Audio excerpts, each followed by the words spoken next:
부상당한 꽃표범의 기적적인 회복 이야기. 이 꽃표범은 사냥 중 강마의 날카로운 뿔에 허리를 꿰뚫려 강한 생명력 덕분에 살아남았지만 사냥 능력을 완전히 잃었습니다. 그 순간 꽃표범은 굶주림과 극심한 고통을 참고 걸음마저 힘겹게 내디딜 수밖에 없었습니다. 만약 제때 치료를 받지 않으면 결과는 매우 심각해질 수 있었습니다. 꽃표범의 생명은 서서히 사라져가고 있었고 그것은 물가에 도달하여 겨우 생명을 유지하는 상태였습니다. 그 절망적인 순간 구조대가 제때 도착해 꽃표범을 구조했고 구조팀은 그것을 치료센터로 데려갔습니다. 수의사는 먼저 상처를 봉합하고 몇 시간에 걸친 치료 후 수술이 마무리되었습니다. 많은 사람들의 노력과 보호 속에서 꽃표범은 강인하게 버텼고 이후 회복 단계에 들어갔습니다. 구조대는 정기적으로 음식을 제공하고 멀리서 꽃표범의 상태를 지켜보며 회복을 도왔습니다. 시간이 지나면서 꽃표범의 상처는 차츰 나아졌고 체력이 서서히 회복되었으며 이전에 참기 힘든 고통도 점차 사라졌습니다. 상처는 점차 치유되었고 곧 다시 자유로운 생활을 할 수 있을 것입니다.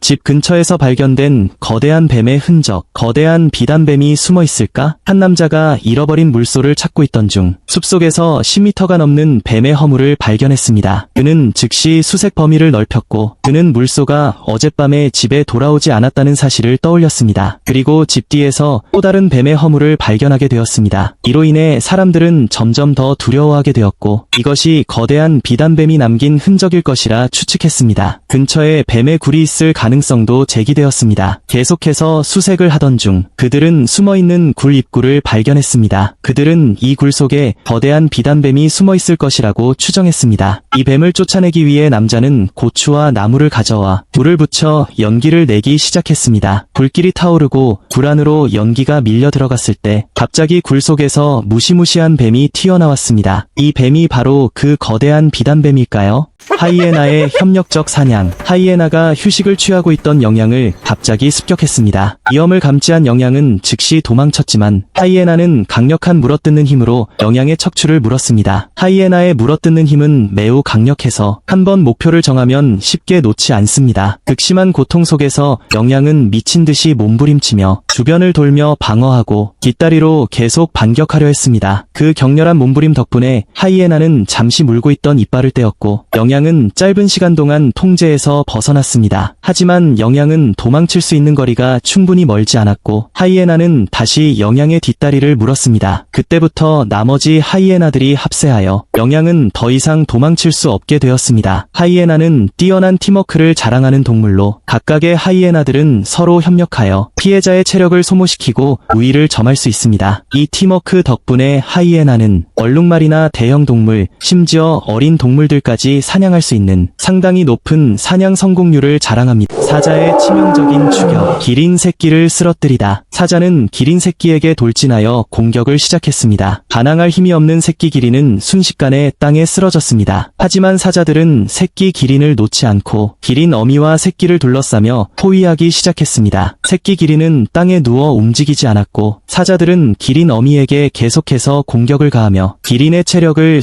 소모시켰습니다. 이때 기린은 생존 본능에 의해 혼란스럽게 도망쳤고 사자들은 여전히 추격을 멈추지 않았습니다. 사자들은 기린에게 달려들어 땅에 넘어뜨리려 했지만 기린은 강한 고통을 참으며 사자를 몸에서 떼어냈습니다. 그러나 사자들은 쉽게 포기하지 않았고 계속해서 기회를 찾으며 추격했습니다. 이때 기린은 앞다리가 다쳐서 속도가 둔화되었고 사자들이 접근하지 못하게 하기 위해 모든 힘을 다해 반격을 시도했습니다. 하지만 체력이 점점 고갈되고 있었고 사자들은 계속해서 기린을 압박했습니다. 결국 기린은 체력이 떨어져 쓰러졌고 사자들은 곧바로 기린을 제압했습니다. 기린은 다시 일어설 수 없었고 결국 사자들의 먹이가 되었습니다. 곰이 새끼 늑대를 납치하면서 늑대 무리의 분노를 샀습니다. 그 배경에는 한 마리 임신한 어미 늑대가 숲속에서 새끼를 낳고 먹이를 구하기 위해 밖으로 나간 일이 있었습니다. 그런데 곰의 예리한 후각에 의해 새끼 늑대가 발견되고 곰은 그 냄새를 따라가면서 새끼를 낳은 굴을 파고 아무런 저항도 못한 새끼를 낚아갔습니다. 늑대 무리가 사냥을 마치고 돌아왔을 때 이 장면을 보자마자 분노가 폭발했고 어미 늑대는 동료들과 함께 새끼의 냄새를 따라 추격을 시작했습니다. 곧이어 곰을 발견하고 늑대 무리는 일제히 공격을 시작했습니다. 곰은 급하게 큰 나무로 올라가 숨으면서 추격을 피할 수 있었지만 위기는 끝나지 않았습니다. 늑대 무리는 늑대는 나무 아래에서 기다리며 어미 늑대는 반드시 새끼의 복수를 다짐하고 있었습니다.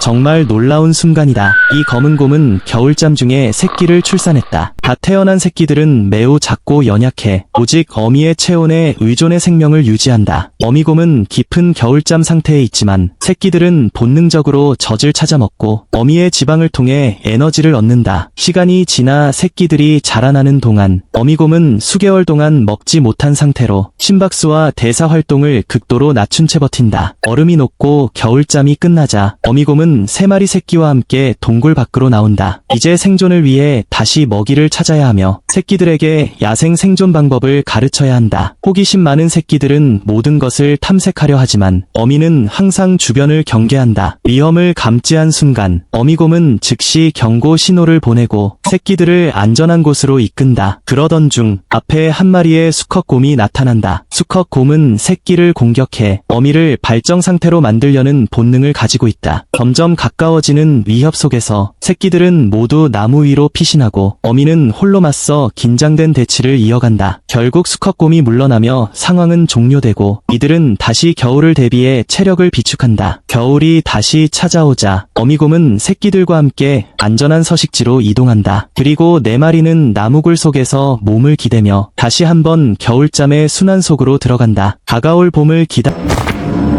작은 바다표범이 조심스럽게 머리를 내밀고 주위를 살폈습니다. 하지만 엄마의 모습은 어디에도 보이지 않았습니다. 차가운 바람이 거세게 몰아치는 가운데 작은 바다표범은 당황한 채 몇몇 숨구멍 사이를 오가며 움직였습니다. 그러나 그 뒤 얼음 능선 너머 배고픈 북극곰 엄마가 이미 작은 바다표범을 노리고 있었습니다. 공기 중의 냄새가 위치를 드러냈고 북극곰은 가장 적절한 순간을 참을성 있게 기다렸습니다. 엄마를 찾지 못한 작은 바다표범은 점점 두려워져 몸을 웅크리며 얼음 위에 자신을 숨겼습니다. 하지만 위험은 완전히 사라지지 않았습니다. 북극곰이 위치를 정확히 파악하고 얼음을 향해 갑작스럽게 달려들었습니다. 강하게 얼음을 내려치자 단단한 얼음층이 순식간에 깨졌습니다. 탈출구가 없는 작은 바다표범은 금세 틈 사이로 끌려 나왔고 곧 2마리의 북극곰 새끼가 달려와 어렵게 얻은 먹이를 함께 나누었습니다. 북극곰에게는 한 끼 식사였지만 바다표범에게는 치명적인 순간이었습니다. 주위에서 보라. 이것은 단순한 진흙이 아니라 진흙 속에 갇힌 거대한 나일악어다. 번기가 시작되면서 아프리카 초원의 수원은 빠르게 사라진다. 모든 동물들은 비가 오기만을 기다린다. 그러던 중